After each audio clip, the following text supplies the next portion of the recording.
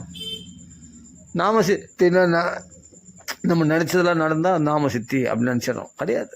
நாம சித்தின்றது என்னென்னா நாக்கில் ருச்சியாக இருக்கணும் நாமா, அதான் நாம சித்தி. நாம சித்தினா அந்த நாமா விட்டு ஒரு நிமிஷம் கூட பிரிஞ்சிருக்க முடியாத அந்த நாமத்தில் அவ்வளோ டேஸ்ட் அனுபவிக்கணும், அதான் நாம சித்தி.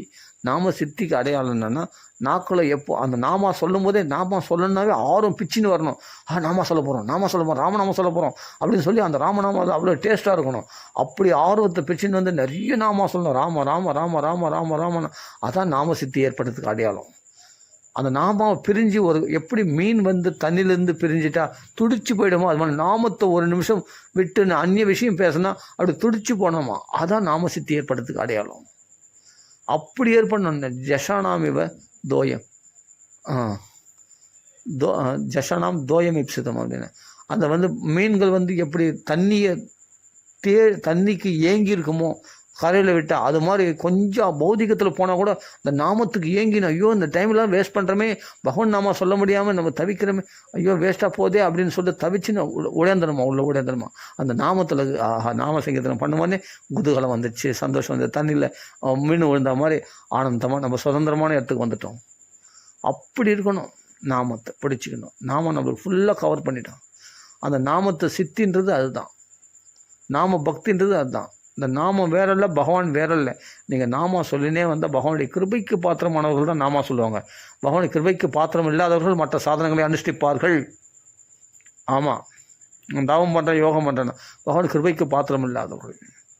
அவங்களை சாதனை பண்ணி பகவான் என்றைக்கும் வந்து அடையிட்டோம். ஆனால் பகவான் கிருபைக்கு பாத்திரமானவர்கள் தான் பகவான் நாமா சொல்லுவாங்க. சத்தியமாக சொல்கிறேன். பாகவதம் படிக்கிற, ராமாயணம் படிக்கிறாங்க, அவங்களும் கூட பகவத் கிருபைக்கு பாத்திரமானவர்கள் தான். இல்லைன்னா அதில் எவ்வளோ நாமா இருக்குது. பாகவத்தில் சொல்லாத நாமாவா நான் ராமாயணத்தில் சொல்லாத நாமா, ராமாயணத்தில் சொன்னால் ஒன்று அறியாமலே நாம சொல்ல போகிறேன். இவங்களெல்லாம் பக்தி மார்க்கத்தில் எந்த சேவையில் இருந்தாலும் பகவான் கிருபைக்கு பாத்திரமானவர்கள் தான் பக்தி மார்க்கத்தில் இருக்க முடியும். அப்போ இதெல்லாம் இவ்வளோ விஷயங்கள் சொல்லியிருக்கு. பாகவத்துலேயும் ராமாயணத்துலேயும் பகவத்கீதையிலையும் இவ்வளோ விஷயங்கள் சொல்லியிருக்கு. ஆனால் நம்ம உணர மாற்றோம். நம்ம இவ்வளோ அதில் என்ன கஷ்டங்கள், ஞான யோகத்தில் என்ன கஷ்டங்கள், தியான யோகத்தில் என்ன கஷ்டங்கள், சாதன சிரமங்கள் என்னென்ன புட்டு பகவான் வச்சுருக்கான். கடைசியில் பக்தி யோகத்தில் எவ்வளோ நச்சிதாத் லேட் ஆகாது. இந்த ஜென்மத்திலேயே ஏன் இன்றைக்கே உனக்கு கிடைச்சாச்சு. கிடைச்சத பிறகு நீ சாதனை பண்ண வேண்டிய அவசியம் இல்லை. கிடைச்சிட்டவன் வந்து கிடைக்கலன்னு சொல்ல மாட்டான். இந்த ஜென்மத்தில்னாவோ இது சாகர நேரத்தில் நம்ம நினைக்கிறோம். சாகர நேரத்தில் ஆத்மா நம்ம உயிரோடு இருக்கும்போதே பகவான் அடைஞ்சாச்சு. நச்சிராத்துனா லேட்டு இல்லை அப்படின்னும் போது நம்ம வந்து இந்த 80 வருஷம் ஒன்றும் 30 வருஷம் ஆயுசு இருக்குன்னா 30 வருஷம் பொறுத்து நம்மளுக்கு கிடைக்க போகுது, அதான் நச்சிராத்து அப்படி அர்த்தம் இல்லை. நச்சிராத்துனா எப்போ நாக்கில் நாம வந்ததே அந்த நிமிஷத்துலேயே பகவான் என்னை அடைஞ்சாச்சு, பகவான் உங்கள் வாழ்க்கையில் நுழைஞ்சாச்சு. இனிமேல் பகவான் வேற இல்லை, நீங்கள் வேற இல்லை. உங்களுக்கு என்ன சுகதுக்கமோ அது பகவானுக்கும் அந்த சுகதுக்கனால் பகவான் பாதிக்கப்படுறான். உங்களுக்கு துக்கம் வந்தால் அது பகவானுக்கு வந்து அந்த துக்கம் பகவானை போய் பாதிக்கும். அப்போ பகவான் என்ன பண்ணுவானா, ஃபுல் கேர் எடுத்துப்பான். பகவான் அகம் சமுத்திரத்தான்னு சொல்கிறான். நான் அந்த மிருத்தி சம்சாரம், அந்த மரண வழியில் மரண சம்சாரத்தில் ஏற்படக்கூடிய துன்பங்கள், மரண துக்கத்தை உண்டாக்குன்ற அந்த துக்கங்கள்லேருந்து நான் உத்தாரணம் பண்ணிடுறேன். ஏன்னா அது எனக்கு வந்த துக்கத்தை நான் எப்படி என்னை காப்பாற்றிப்பணும், அது மாதிரி காப்பாற்றுறான்னா பகவான் பக்தருடைய துக்கத்தை. இப்போது டக்குன்னு ஒரு கொசு வந்து கடிக்கிறேன், டக்குன்னு கை அப்படி போய் உடனே கை அடிக்கிறோம்ல, ஏன் ஒரு குழந்தைக்கு கொசு அடிக்குதுப்பா, கொசு கடிக்குதுப்பா அப்படின்னு நம்ம போய் அப்போ தேடி அப்புறமா அடிக்கிறோம், அது லேட் ஆகுது. ஆனால் நம்ம உடம்புல கொசு கடிக்கும் போது எவ்வளோ சீக்கிரமாக நம்ம டப்புன்னு கை போகுது. அதான் நச்சிராத்துனா அவ்வளோ சீக்கிரம் பகவான் வந்து தனக்கு ஆபத்து ஏற்பட்டால் உடனே தன் தாபத்தை உடனே போய்க்கிறான்னா அவ்வளோ ஃபாஸ்ட்டாக அந்த பக்தர்கள் தன் உயிராக வைத்து கொண்டிருக்கிறோம். மம்மை வம்சம், என்னுடைய அம்சமாகி அவர்களை அந்த துக்கத்தில் உடனே இருந்து விடுவிச்சிடறான்.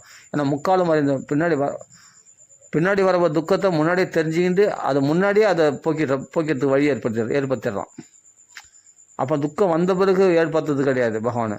துக்கம் வரத்துக்கு முன்னாடியே உனக்கு துக்கத்துக்கான வழியை முன்னாடியே ஏற்பாடு பண்ணிடுறான். துக்கம் வந்தேன்னா அங்கே போனால் வழி இருக்குதுற போடான்னு. இது எப்போ ஏற்பாடு பண்ணேன்? அது வரப்போது எப்போன்னு எனக்கு தெரியும். அதுக்கு முன்னாடி எப்படின்னா அம்பரீஷ மகாராஜனுக்கு துக்கம் வரப்போதுன்னு தெரிஞ்சு முன்னாடியே சக்கராயத்தை கொடுத்து வச்ச மாதிரி.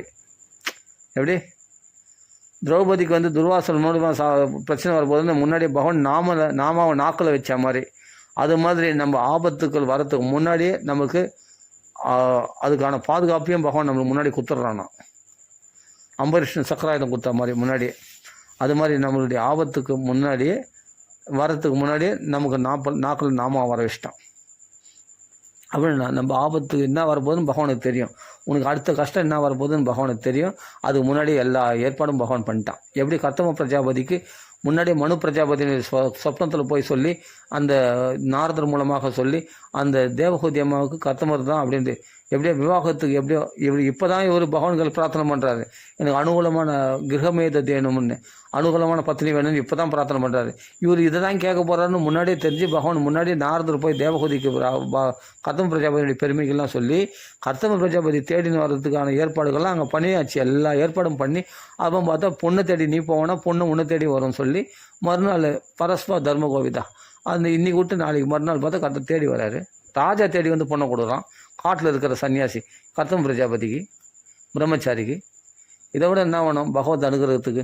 பகவான் அனுகூலமாயிட்டானா உலகத்தில் எது அகடவகடமான காரியம் கூட சுலபமாக நடந்துடும். நீ பகவானுடைய கிருபையை நம்பாமல் என் சாதனையை நம்புறேன்னாங்க அப்போ கஷ்டப்படு. கிளேசா அதிக தரஸ்தேஷம் கஷ்டப்பட வேண்டியது தான்.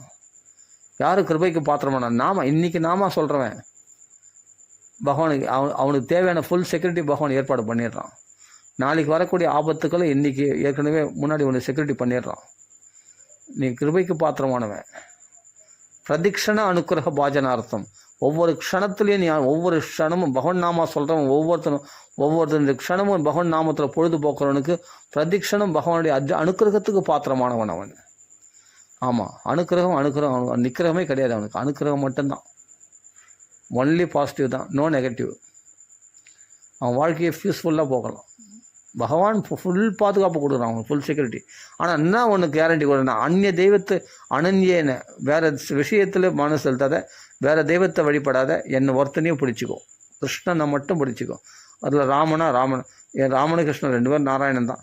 பகவான் ஒருத்தனை மட்டும் பிடிச்சிக்க, வேறு தெய்வத்துக்கையில் மனசை செலுத்தாது. இதுவா அடிக்கடி அனன்ய பாவேன்னு சொல்கிறான். இது சொன்னால் சில பேர் கசக்கும், ஆனால் உண்மையை சொல்கிறேன்.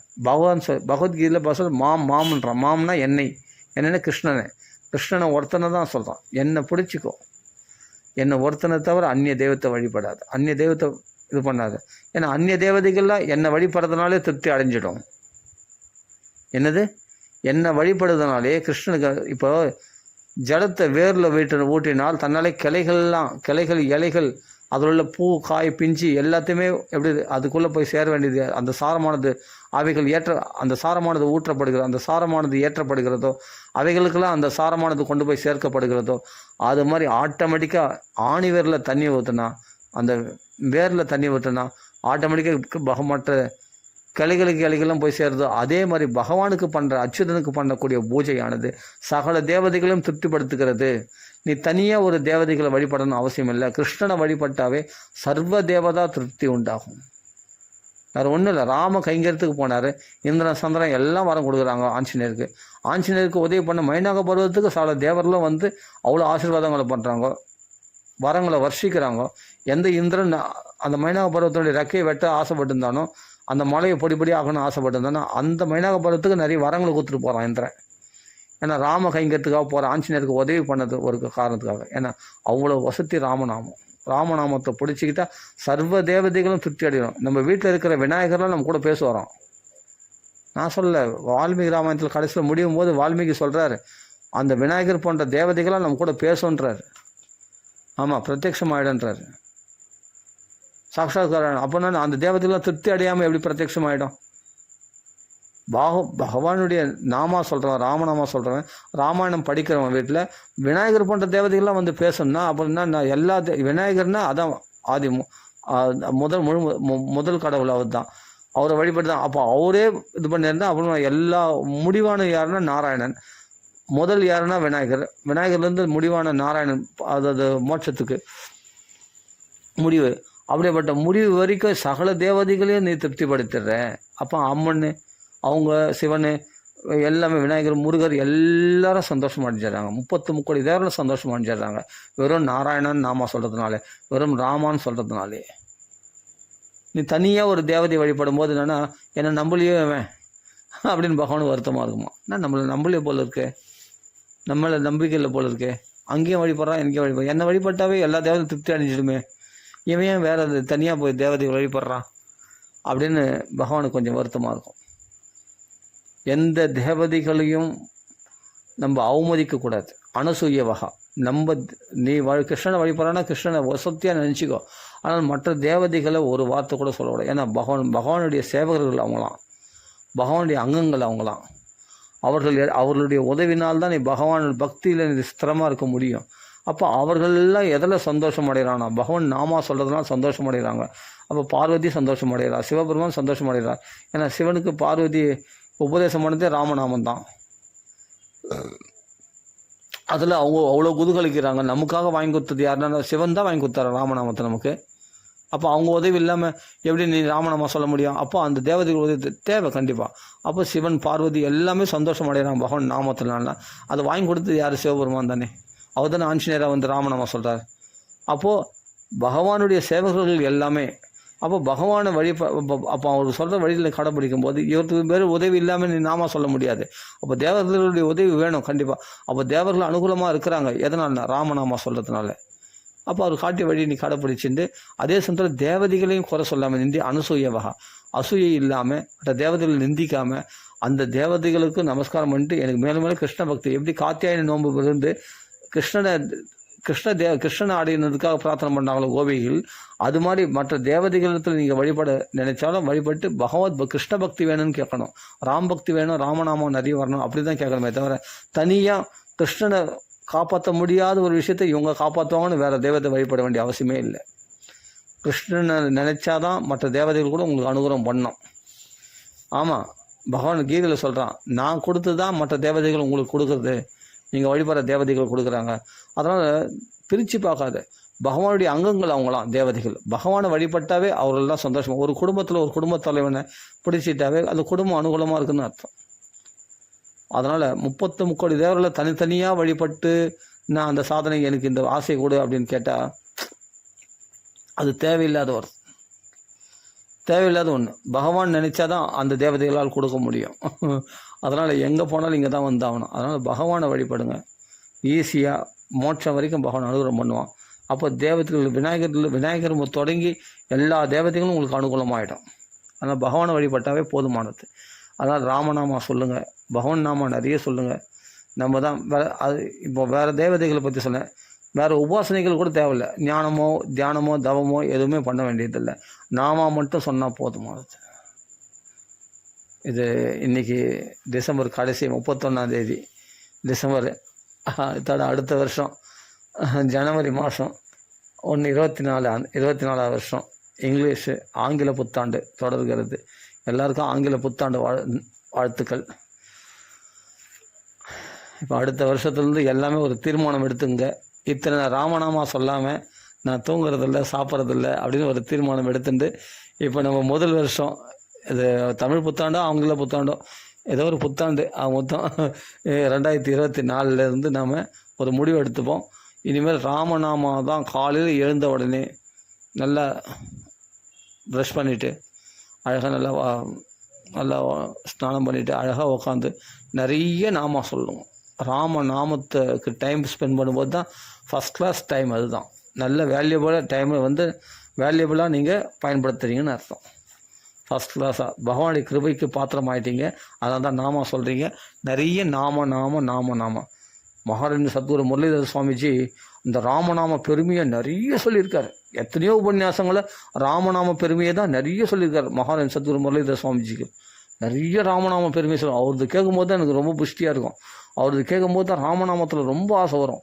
அவ்வளோ விஷயங்கள் தான் ராமநாமத்தினுடைய பெருமையை அப்படி சொல்லுவார். குருஜின்னு சொல்லுவோம் எல்லாம் நிறைய பேர். நாங்களாம் குருஜின்னு தான் சொல்லுவோம். அப்படியேப்பட்ட குருஜி மகான் சத்குரு முரளிதர் சுவாமிஜி அவர் சொல்லுவார் பாருங்கள், அந்த ராமநாமத்தை பெருமையாக அவர்கள் வாக்கில் கேட்ட மாதிரி வேறு எங்கேயுமே எனக்கு கேட்டது கிடையாது. அவ்வளோ விசேஷமாக ராமநாமத்தை பெருமையை அப்படி சொல்லுவார். இந்த ராமநாமம் எவ்வளோ வசத்தின்றது அவர் வாக்கில் எத்தனையோ தடவை நான் ராமநாமம் சொல்லாமல் கொஞ்சம் அப்படியே தோண்டு போகும்போதெல்லாம் அவர் வார்த்தை கேட்ட உடனே ராமநாமம் சொல்கிறதுக்கு ஆசை அதிகமாக ஆர்வம் உண்டாகும். கொஞ்சம் மறுபடியும் தோஞ்சி போகும்போது மகாராஜ் சத்குரு முரளிதர் சுவாமிஜியினுடைய அந்த உபன்யாசம் கேட்கும்போது ராமநாமத்தை பெருமை கேட்ட உடனே மறுபடியும் கொஞ்சம் நாம சொல்கிறதுக்கு ஆர்வம் வரும். அப்படி அப்புறமா இன்னும் சில பேர் ராமநாம மகிமை சொல்லியிருக்காங்க.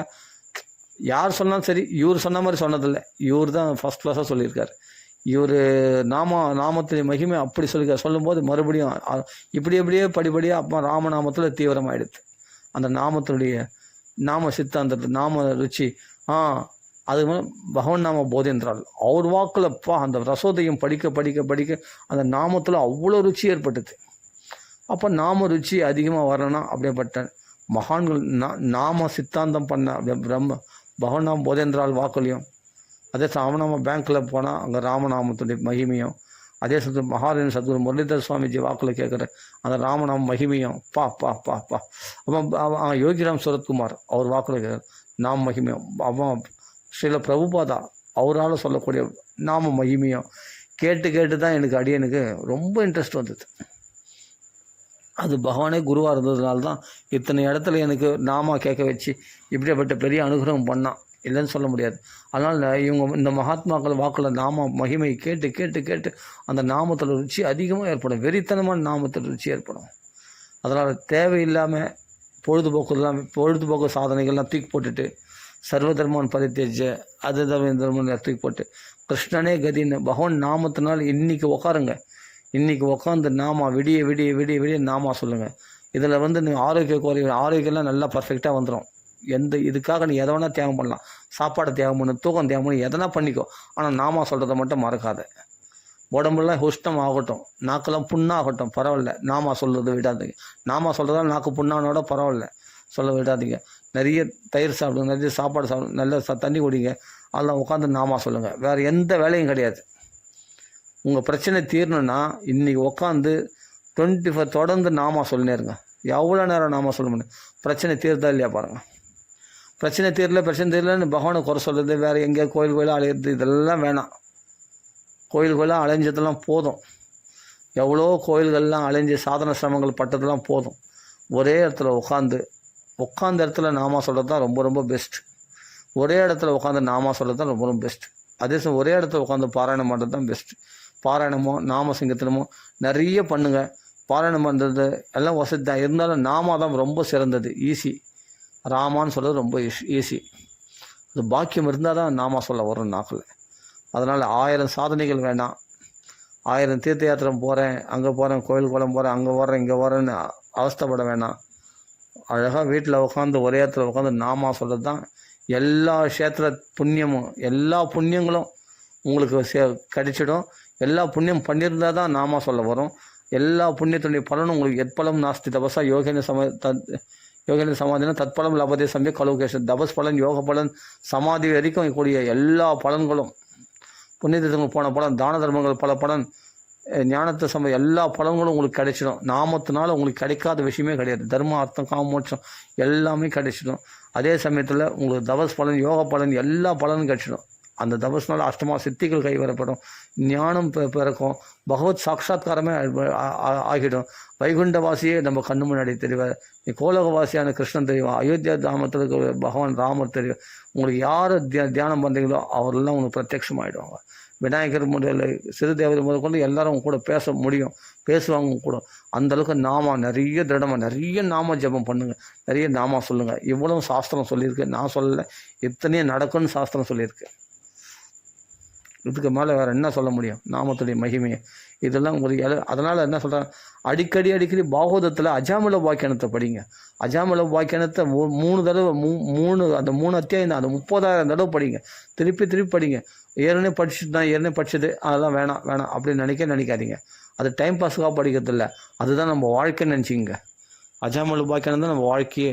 இதை விட்டால் வேறு கதி இல்லை. கதி ரண்யதா, வேறு கதி கிடையாது. அதனால் அஜாமல பாக்கியமே திருப்பி திருப்பி திருப்பி திருப்பி படிச்சுங்க, படித்து மனப்பாடம் பண்ணிங்க. அதில் உள்ள ஸ்லோகங்கள்லாம் மனப்பாடம் பண்ணிங்க. அதில் புரியாத விட்டுருங்க, புரிஞ்சு அந்த நாமத்துடைய மகிமை மட்டும் எடுத்து படிங்க. நிறைய விஷயங்கள் தெளிவாகும். அது நம்மள நிறைய பூஸ்ட் பண்ணி விடும். நாமத்தை சொல்கிறதுக்கு ரொம்ப இன்ட்ரெஸ்ட் பண்ணி விட்டுரும், பூஸ்ட் பண்ணி விட்டுரும். அஜாமல பாக்கியம் திருப்பி திருப்பி படித்து பாருங்கள், உங்களுக்கு அவ்வளோ நாமத்தில் ஸ்ரத்தை ஏற்படும், அவ்வளோ இன்ட்ரெஸ்ட் உண்டு. எத்தனை மகான்கள் உச்சிஷ்டமாக வாக்குலேருந்து வந்தது அந்த பாகவதமானது. அந்த அஜாமல பாக்கியம் எத்தனை பேர் வாக்குலேருந்து எவ்வளோ பெரிய பெரிய மகாத்மாக்கள்லாம் அனுபவித்த கிரந்தம் அது பாகவதம். அது அஜாமல பாக்கியம் எவ்வளோ பெரிய விஷயம், அது நாம மகிமையை சொல்லக்கூடிய விஷயம். அது எத்தனை மகான்கள் படித்து கடைபிடிச்சு பிரௌதேந்திரா முதலானவர்கள்லாம் படித்த கிரந்தம் அந்த அஜாமல பாக்கியம். அவங்களாம் பிரமாணமாக காட்டின கதை அந்த அஜாமல பாக்கியம். அது சாதாரண உபாக்கியனமா? அது எவ்வளோ ஒரு மகான் காஞ்சி மகாபலி எப்படிப்பட்ட பெரிய பெரிய மகாத்மாக்கள்லாம் கையாண்ட உபாக்கியானம் அது அஜாமல உபாக்கியானம். அப்படிப்பட்ட உபாக்கியானத்தை நம்ம விட்டுறக்கூடாது. அந்த அஜாமல உபாக்கியானம் 3 அத்தியாயம் நினைக்காதீங்க. 3 அத்தியாயத்தில் 30,000 விஷயம் இருக்குது. அவ்வளோ விஷயங்கள் இருக்குது அதில். அதை தெரிஞ்சுக்கு நம்ம படிக்கணும். படிச்சுனே வாங்க. அஜாமல உபாக்கியானத்தை படிக்கிறதுன்னு நம்ம ஒரு விரதம் மாதிரி எடுத்துக்கணும். தினமும் அஜாமல உபாக்கியானம் படிக்காமல் நான் நாமா சொல்கிறதில்ல அப்படின்னு அஜாமல உபாக்கியானம் மட்டும் திருப்பி திருப்பி படிங்க. அஜாமல உபாக்கியானம் அது பேரை சொல்கிறது எனக்கு ரொம்ப புனிதமாக இருக்குது. அந்த உபாக்கியானத்தை படித்து நாமாவை நிறைய சொல்லுங்கள். வேறு ஒன்றுமே தேவையில்லை. அந்த ஒன்றை புரிஞ்சுங்க போதும்.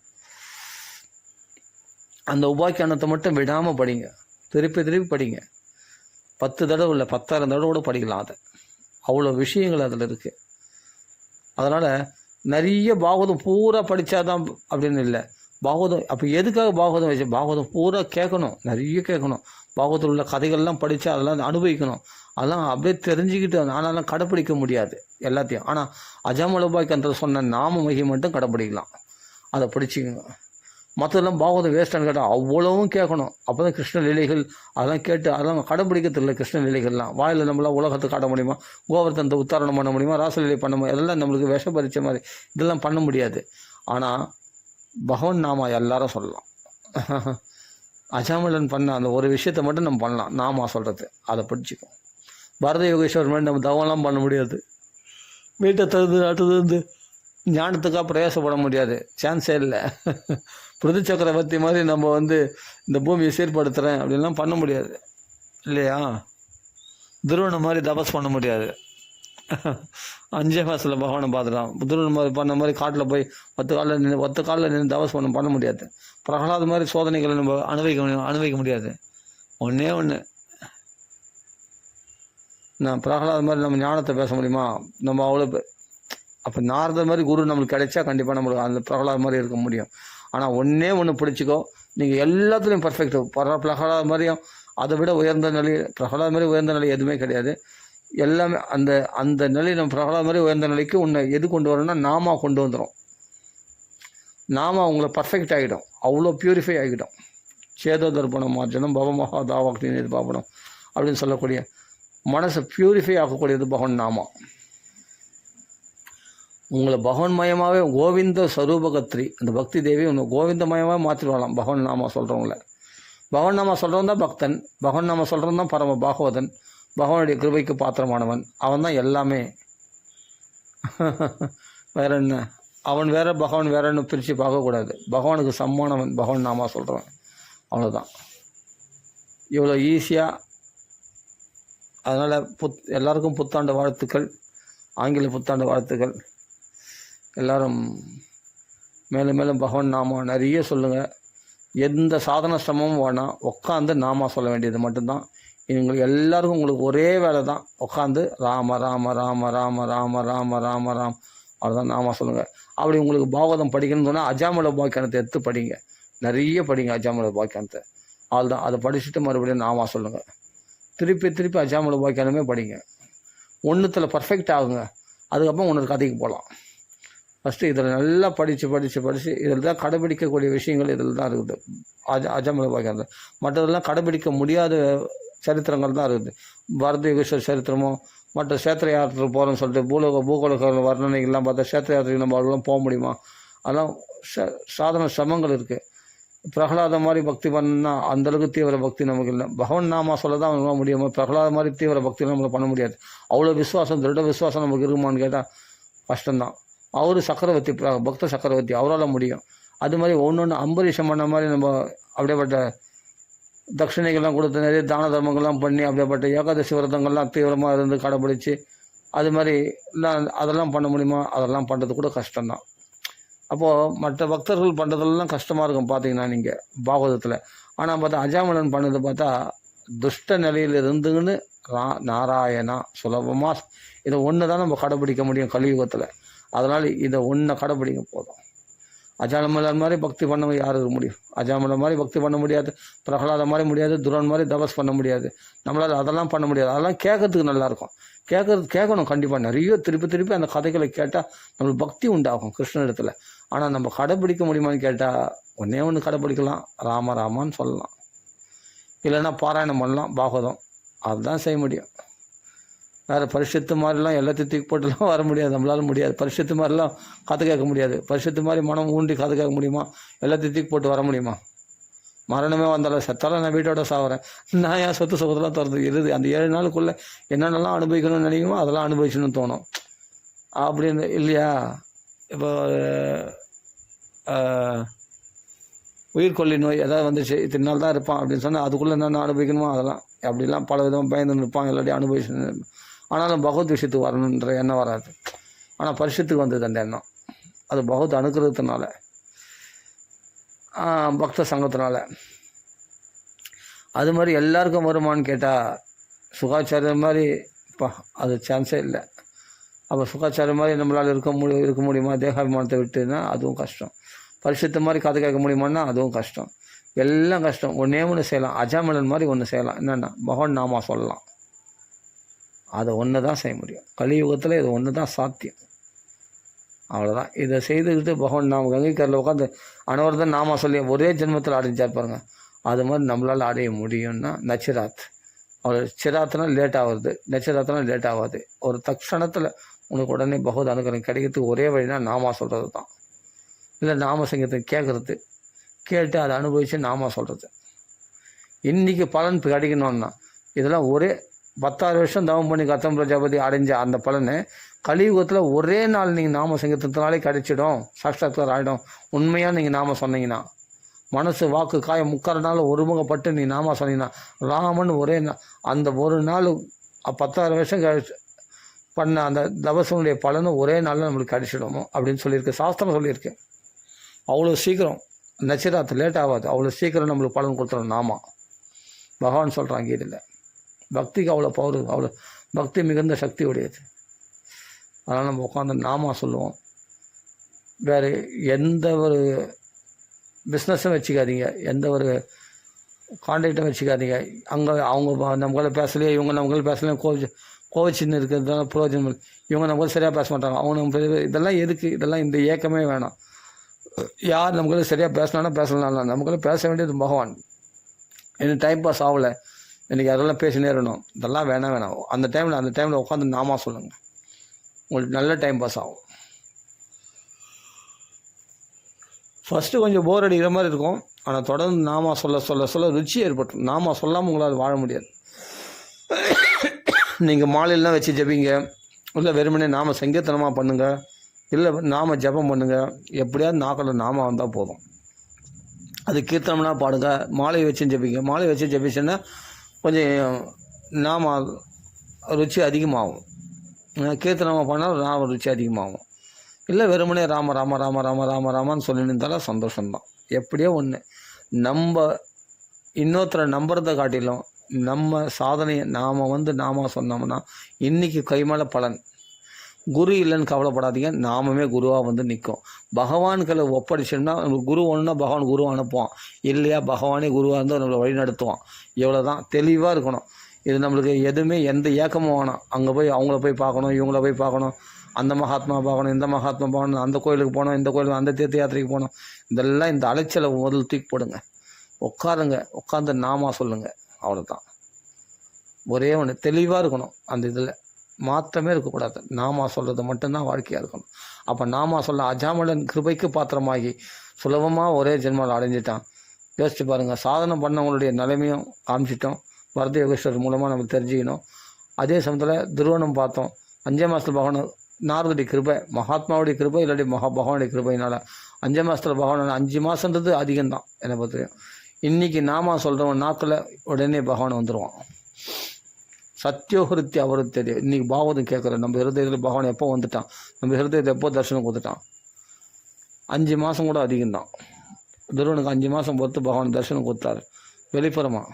ஆனால் ஹிருதயத்தில் ஓம் நமோ பகவதே வாசுதேவ நாமா சொல்கிற மாத்திரம் ஹிருதயத்தில் பகவான் தெரிய ஆரம்பிச்சிட்டான் அவருக்கு.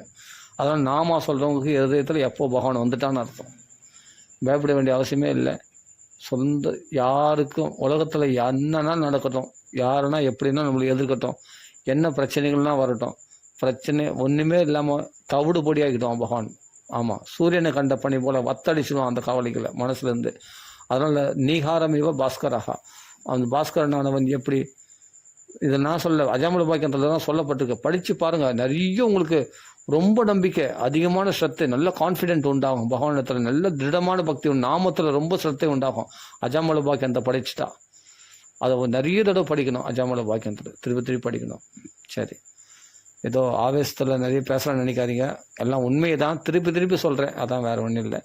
எதுக்காகனா அது நல்லா ஸ்ட்ராங்காக எல்லாரும் பதியனதுக்காக இந்த அளவு சொல்லியிருக்கோம். சரி, இதை நம்ம ஃபாலோ பண்ணால் போதுமானது. அவ்வளோதான். எங்கேயும் போவேணா, எங்கேயும் அலைவேணா, அழகாக நாளைக்கு நியூ இயரு, நிறைய பேருக்கு லீவாக தான் இருக்கும்.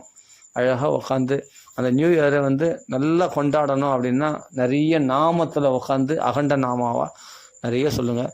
ஆனால் மூச்சு பிடிச்சுன்னு ரொம்ப கஷ்டப்பட்டு நாம சொல்கிறதே ஒரு சுவாரஸ்யமாக இருக்கணும், இன்ட்ரெஸ்டாக சொல்லணும். நாம எதுவுமே ஒரு சிரமமாக சொல்லக்கூடாது. சிரமப்படுறது இருந்தால் கொஞ்சம் தண்ணி குடிச்சிங்க, மறுபடியும் ரிலாக்ஸ் பண்ணிட்டு மறுபடியும் நாமா சொல்லுங்கள். அப்போ தான் அடுத்த நாள் நீங்கள் சொல்லுவீங்க. சிரமப்பட்டீங்கன்னா வச்சிங்களேன், மறுநாள் என்னன்னா நாமா சொல்லணுன்னாவே கஷ்டம் போல இருக்குது, 2 மணி நேரம் நாமா சொல்லணுமா அப்படின்னு அதுனா அது நம்மளுக்கு பெரிய சிரமத்தை கொடுத்துரும். எதை செய்தாலும் ஒரு இன்ட்ரெஸ்டாக செய்யணும்.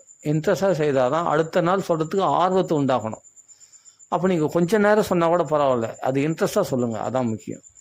அப்புறமா விளையாட்டாக நாம சொல்ல ஆரம்பித்து ஒரு நாள் உங்களுக்கு ரொம்ப ருச்சியை உண்டாக்கிடும் நாமத்தில்.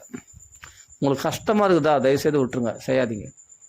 விளையாட்டாக நாம சொல்லுங்கள், 10 நிமிஷம் சொல்லுங்கள். சிம்பிளாக ஆரம்பத்தில் கொஞ்சமாக ஆரம்பிங்க. எப்போவுமே அகல காலை வச்சுட்டா அப்புறம் சுத்தமாக துண்டாக விட்டுருவோம். நம்ம அப்புறமா சுத்தமாக சொல்லாமல் விட்டுருவோம் நாமத்தை.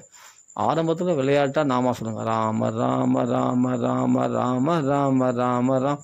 இதுதான் நம்மளுக்கு பலன் கொடுக்கக்கூடியது, இதுதான் நம்ம ஆசைகளை நிறைவேற்றக்கூடியது, இதுதான் நாங்கள் சங்கல்பங்களை சாத்தியமாக்கக்கூடியது அப்படின்னு உங்களுக்கு தெரிஞ்சிச்சுன்னா நீங்கள் அனுபவிச்சிட்டிங்கன்னா விட மாட்டீங்க. கஷ்ட நஷ்டத்தை பார்க்க மாட்டீங்க. கஷ்டமாக இருந்தால் கூட பரவாயில்ல, பகவான் நாம நிறைய சொல்லுவோம் சொல்லிட்டு என்ன பண்ணுவோங்க நீங்கள் ஆட்டோமேட்டிக்காக. ஏன்னா பெரிய பலனை கொடுக்குது, நம்ம நினச்சதெல்லாம் நிறைவேற்றிடுது, நம்ம வாழ்க்கையை அனுகூலமாக்கிடுது, எப்படியாப்பட்ட பாவங்கள்லேருந்து நம்மளை விடுவிச்சது. நேற்று பாவம் பண்ணேன், ஏதோ தெரியாமல் பாவம் பண்ணியிருப்பேன், அந்த பாவத்தை இன்றைக்கி பார்த்தா போய்கிட்டு ஒன்று பார்த்தா பாவமற்றவனா எப்படி சந்தோஷமாக இருப்பேன், அந்த சந்தோஷத்தை கொடுக்குறது நாமா அவ்வளோ நிஷ்பாபதமாக, அப்படிப்பட்ட ஒரு நிஷ்பாபனா ஆக்கிடுது இந்த நாமன்னா. அப்போ ஏன் விட போகிறீங்க அந்த நாமாவை? அவ்வளோதான். ருச்சி கண்டுட்ட பிறகு ருச்சி கண்ட பூனை விடாதுன்னு சொல்லுவாங்க இல்லையா, அந்த பாலுக்காக மறுபடியும் வரும்னு சொல்லுவாங்க இல்லையா அந்த வீட்டில். அப்போ அந்த ருச்சி கண்டுட்டோம்னா, நாம ருச்சி கண்டுட்டான்னா யார் விடுவான்? யாருமே விட மாட்டாங்க இல்லையா. நாம பிடிச்சிக்கிட்டு அப்புறமாண்ணா இது எவ்வளோ பெரிய பலனை கொடுக்குது, எவ்வளோ பெரிய கஷ்டங்களை நிவர்த்தி பண்ணுறது, எவ்வளோ பெரிய சேஃப்டி கொடுக்குதுன்னா அந்த சந்தோஷத்தை அனுபவிச்சுட்டும் விட மாட்டான், தோண்டு போக மாட்டான். திருப்பி நாமத்தை நிறைய சொல்லுவான். அது புஷ்டிக்காக பாவதம் படினா அஜாமல பாங்கியத்தை படிப்பான். அவ்வளோதான். அப்போ சந்தோஷமாக வாழ்க்கையை காயை நவுத்தணும். ஒன்றுமே பண்ண வேணாம், ஒன்றே வந்தால் நாமா ராமா இல்லை நாராயணா, எந்த நாமத்தை பிடிச்சின்னு போயினேரு. அவ்வளோதான். அதுக்கு பிறகு திரும்பி பார்க்காத. நம்மளுக்கு அது இல்லையே இது இல்லை, நம்மளுக்கு எல்லாமே இருக்குது.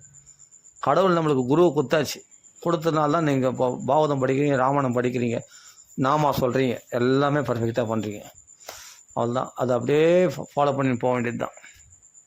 ராம ராம ராம ராம ராம ராம ராம ராம இதோட நம்ம பூர்த்தி பண்ணிப்போம். இப்போதைக்கு மேலே நிறைய விஷயம் சொல்ல வேண்டியிருக்கு, அதெல்லாம் அப்புறம் பேசலாம். ராம ராம ராம. இந்த ஹாப்பி எல்லாருக்கும் ஆங்கில புத்தாண்டு நல்வாழ்த்துக்கள். ராம ராம ராம ராம ராம ராம ராம ராம. ஸ்ரீ ராமநாம சிங்கத்துக்கு ஜெய்.